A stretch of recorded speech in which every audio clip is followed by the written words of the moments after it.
Welcome back to another episode of Boot or Bluescreen, where we troubleshoot and diagnose broken computers. This computer actually came from one of you guys, a viewer. Viewer reached out through email, which I will leave down below if you are in the Boston area, Boston, Massachusetts, or New England, anywhere that's like reasonable to drive to. They reached out in an email and asked if I was interested in taking a look at this. But before that, yeah, that's my cat doing an AI thumbs up, but I just figured I'd put it in there so you guys would subscribe. They said, "Hey Taekwondo, I recently found your channel and I've been watching some of your PC fix videos. I notice you are also in Boston. I have an old PC that stopped turning on around 2021, but it is much older.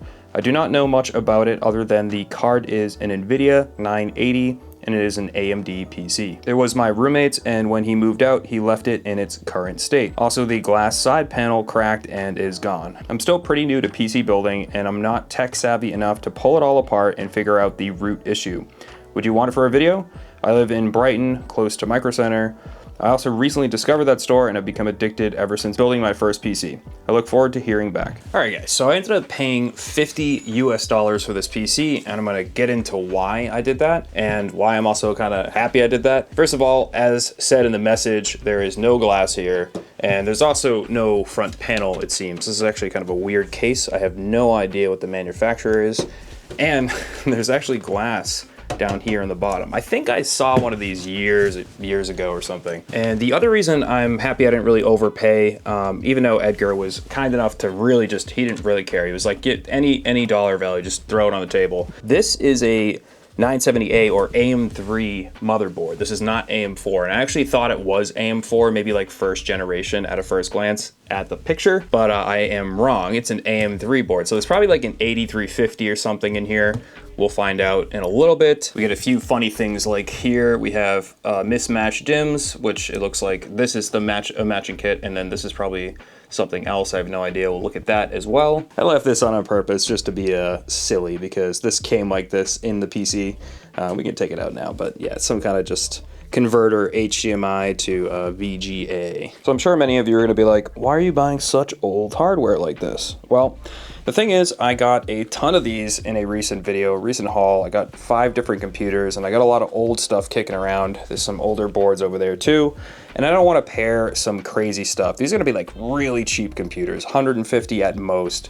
So something like the 980 Ti will be perfect for a system like that. And as for this system that's in here, regardless of what ends up happening, if we figure out what's wrong with it or not, it's a little too old, and the FX platform is just god-awful.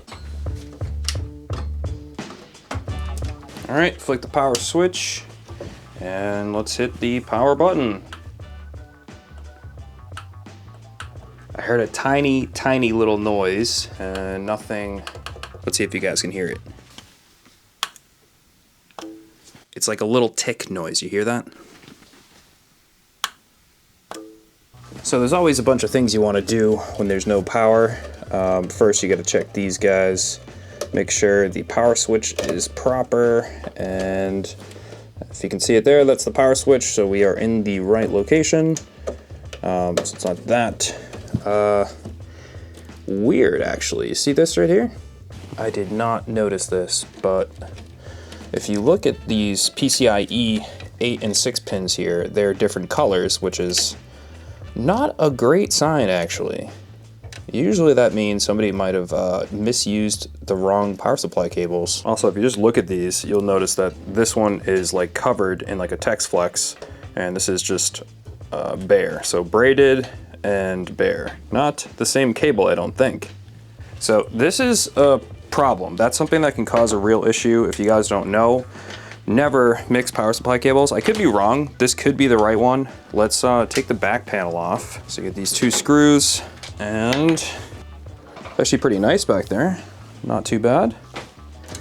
Goes here. Wow, this is a little loose. Okay, it's not even plugged in. Yeah, so these are not even plugged in. So maybe instead of plugging them in, because we're gonna have to take the power supply out, I can't get my hand in there to plug them in. It's just, there's just not enough space. You could definitely get your hand in there to unplug them, but plugging them back in is more of a challenge. So let me take this power supply out and we'll test it outside of the case, because there might be a reason that these are unplugged. not really a huge deal, but you got one normal screw here, and then the rest are thumb screws. Of course, they're too tight. 1, 2, 3 thumb screws. I don't know what, and look at this. It's got a multicolor mode. I wonder what kind of power supply this is. RGB pattern. So it has an RGB fan in there. So it's kind of funny that he mentioned that this stopped working around the pandemic time, 2021, because this again is when people were building, wow, this is really tight in here. That's what she said.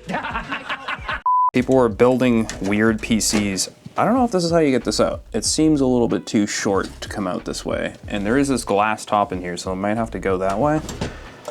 Let me see, hold on. I got this in the most unconventional way. There it is. All right, we're gonna snip all these cables out. I'll show you guys what the power supply is. Just a second. So as you can see, upside down, it says power spec. That is the Micro Center brand. So most likely somebody went and bought this after the fact, probably replacing another power supply at some point. But here's where things are concerning. If you look closely, it looks like both of these work because they're both red. And this is the spot that goes in here. You know, you would just, if you were anybody that didn't know much about this stuff, you would probably just plug it in there. This one feels a little bit tight. The other thing too, looking at them, if you're looking at the wiring, this is all of them are in there wired, and this one has one missing. So this is a completely different pinout, I think. And I got a feeling that there's something wrong with this power supply because the person probably jumped or shorted this power supply using the wrong cable again. And based on the rest of these having this kind of sleeving on them, I'm gonna make a guess and just say that this is probably the correct one and this one is probably the wrong one. Even though they quite literally look almost identical. I'm gonna remove this one to do the test on the power supply. I made this more dramatic, knowing the outcome. I'm not gonna lie, every time I turn a power supply on for the first time, I get a little bit nervous. Okay. Looks like we got power. Okay, I heard a little noise. So we're failing, as you can tell. So what's funny is this just came back on. I haven't turned it back on. Oh, there it goes again, never mind. So obviously we know it's failing, but I'm gonna use this tester and get up and close and show you guys what I heard, or try to recreate what I heard coming from the power supply. So again, it's disconnected. This is just to short it, and we're gonna plug it back in, and I'll be very quiet so you guys can hear the noise that I heard. Ready? 3, 2.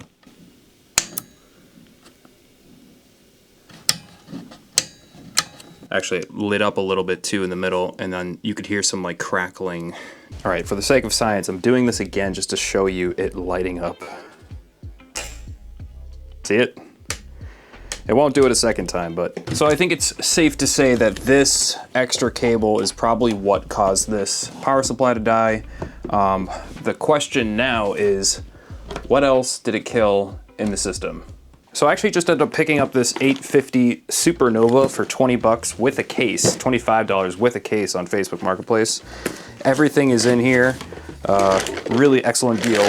So we're gonna use this to test that system. I am not gonna be leaving this in there. I need to buy a cheaper power supply for something like this. I don't wanna scrape up this new power supply, so I'm not even gonna try to stick this in here right now. I don't even wanna deal with scraping up the power supply, so I'm just gonna pop it through its holes here, and we're gonna hook it up outside of the case. I don't know why the clips down just bothers me. It feels like I have to force the cables in the wrong direction. And it's funny because it's an EVGA card and this is an EVGA power supply. So you'd think that they would make it the other way. So something we didn't see before, immediately upon powering this on, these lit up blue. That's kind of cool actually. Never seen that on a case before, maybe once, but, and I don't see any lights on the board, but I assume, I don't know. Let's see if it turns on. I just want to give you guys some credit because I don't think I'd be doing this if there wasn't some sort of an audience, because every time I do this, I get a little bit of like a heart sink as if I'm throwing all my money away. And I know it's only 50 bucks, but there is a possibility that that power supply killed everything in this case. All right, here goes nothing. Ooh, we got a red fan in the back. That's kind of nice actually. Let's see if we get a post.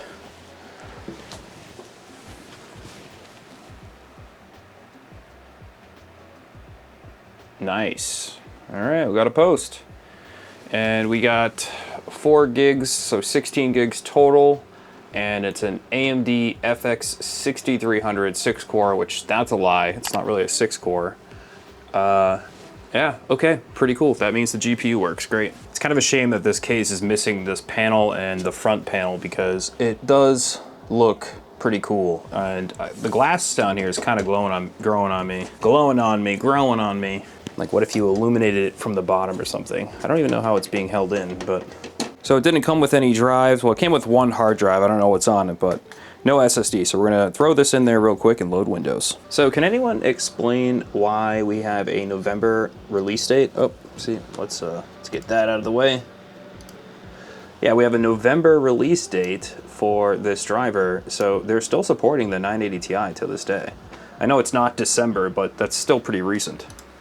So I have sped up the Cinebench test by like 1,000,000%. I don't even know what the number is. And this took over 10 minutes, I think. Guys, when I say suffering through this was truly something else, oh my God, this is so bad. This took maybe 10 minutes straight just to actually get the score. I don't know. Nuts. All right, guys, I'm torturing myself here by jumping into Cyberpunk.